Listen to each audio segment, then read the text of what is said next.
ऐसी कौन सी बात है जो पत्नी को नहीं बतानी चाहिए, नहीं तो पछताना पड़ेगा।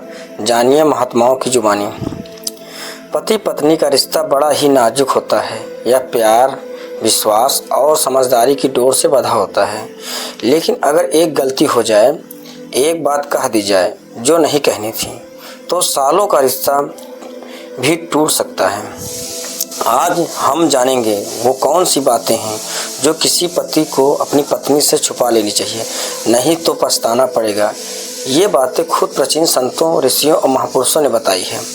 पहली बात, अपने पुराने प्रेम संबंध की चर्चा मत करना। बाबा वेदव्यास जी ने कहा था, स्त्री का हृदय फूल सा कोमल होता है। यदि उसमें शक का बीज डाल दिया जाए तो वह आग बन सकता है।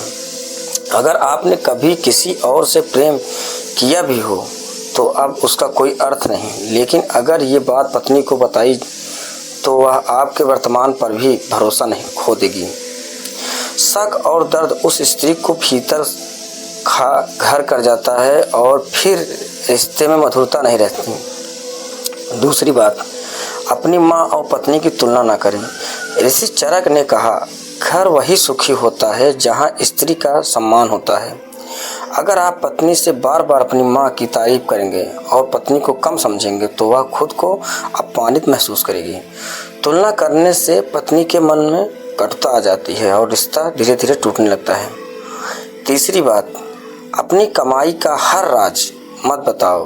पुराने समय के तांत्रिकों और गुरुओं का मानना था कि धन, धर्म और दान, इन तीनों का कुछ भाग गुप्त रखना ही कल्याणकारी होता है। यदि आप अपनी कमाई का हर राज पत्नी को बता देंगे तो वह हर फैसले में दखल देगी। कभी कभी आवश्यकता होती है कि पुरुष कुछ निर्णय अकेले ले ताकि घर की व्यवस्था संतुलित बनी रहे।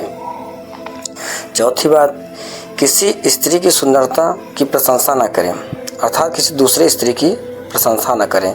संत तुलसीदास जी ने कहा, स्त्री का स्वभाव जल की भांति होता है, शांत दिखता है लेकिन अंदर से बहाव तेज होता है।